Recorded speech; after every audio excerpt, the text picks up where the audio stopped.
If you can hear my voice, I want you to look at your hands. Look at the skin, the movement of your fingers. You think you own those hands. You think you own the hours ahead of you today. But I am here to tell you that you are being robbed in broad daylight, and the thief is someone you trust implicitly. The thief is you. I am 82 years old. I am sitting in a room filled with expensive furniture and a silence so thick it feels like a physical weight. For 3/4 of a century, I operated under a delusion. I thought I was building a life. I thought I was being sensible. I thought I was being careful. I wasn't building a life. I was building a cage. I spent nearly 60 years walking a path I hated, all because I was terrified of what might happen if I stepped onto the grass. And now, standing at the exit gate of this existence, I can see the truth. The things I was afraid of, the poverty, the judgment, the failure, they were ghosts. They had no power. But the fear of them was a monster that ate my entire reality. I'm going to lay out the ledger of my regrets. Not because I want your pity, it's too late for that, but because you still have a pulse. You still have the ability to commit a reckless act of joy. Let's talk about your someday. I have a ledger in my desk. It tells me that I am worth just over $500,000. To some, that's a fortune. To me, it is a pile of ash. I grew up in the shadow of the Great Depression. My mother used to stretch a single loaf of bread across 4 days. I learned early that a penny saved was a shield against the world. I carried that survival instinct into a world that no longer required it. I became an accountant. I was good at it because I was obsessed with the numbers.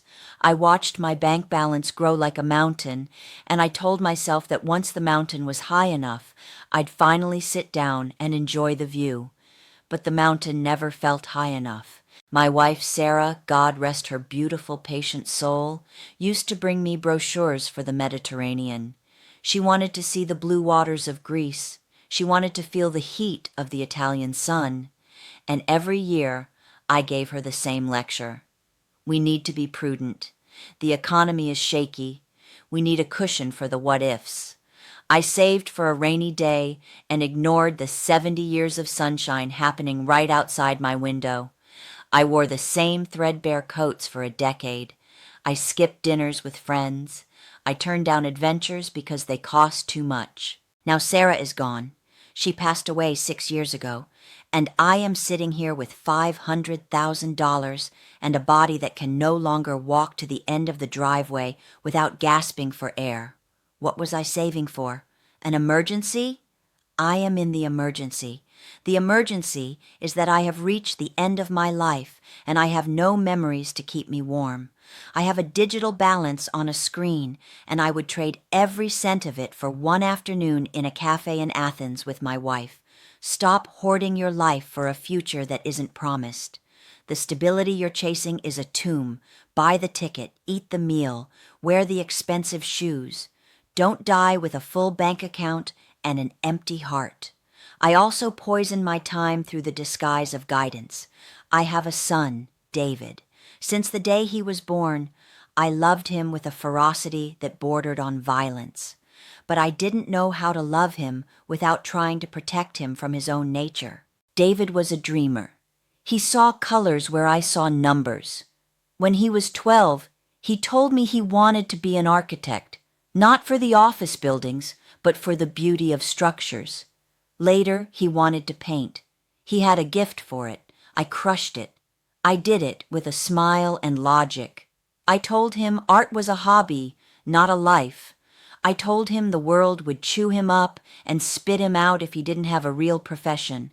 I pushed him, scolded him, and eventually coerced him into law. I thought I was being a good father. I thought I was saving him from the hunger I felt as a child. David is 55 now. He is a successful attorney. He is also a ghost.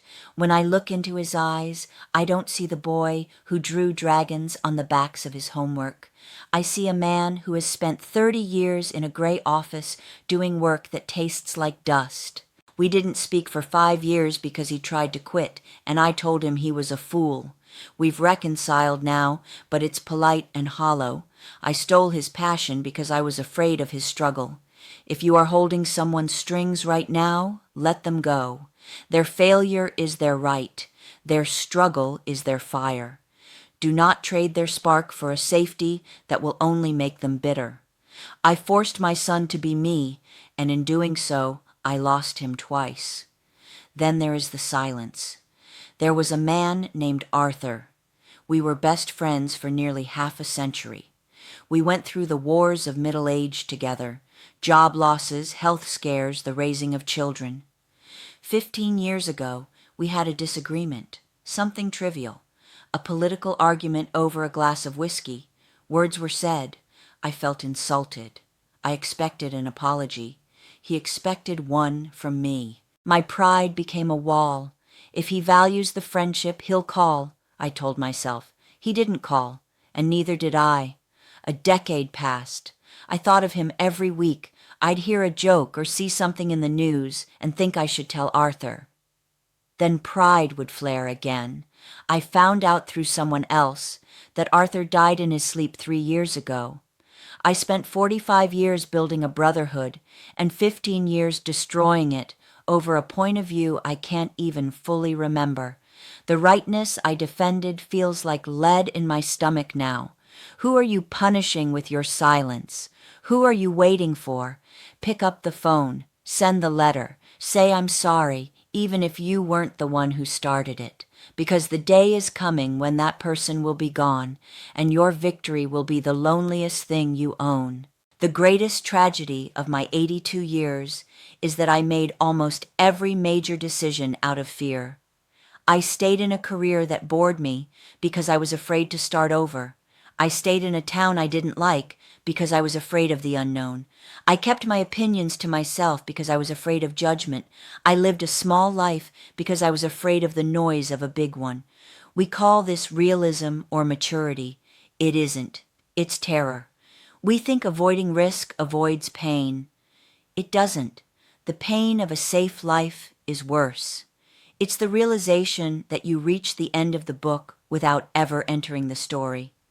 I spent 50 years in a marriage that went cold by year 10. I loved Sarah, but we weren't right for each other. We stayed because divorce seemed scarier than decades of lukewarm companionship. We were roommates, not lovers. Two people too afraid to admit we'd made a mistake at 24. If you are in a room where the air has run out, leave. If your job makes you pray for Friday every Monday, quit. If you have a dream that keeps you awake at night, chase it until your lungs burn. The what-ifs are nothing compared to the if-onlys that wait for you later. I woke up today and realized I have very few todays left. Since 75, I've tried to make up for lost time. I traveled alone to the places Sarah wanted to see. I spent the money. I cried in the streets of Paris because the beauty hurt and because I should have seen it decades earlier.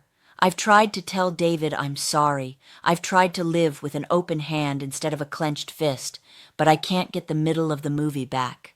I can't go back and be brave at 40 or kind at 60. You can. You are the only person who can save you from a life of regret. Do not be responsible if responsibility means burying your soul. Do not be cautious if caution means missing the dance. The clock isn't just ticking, it's counting down. I wasted nearly 8 decades being a spectator in my own life. Please, for the love of all that is holy, go out and live yours. Don't wait until you're 82 to realize that the only thing you had to fear was the version of yourself that never tried.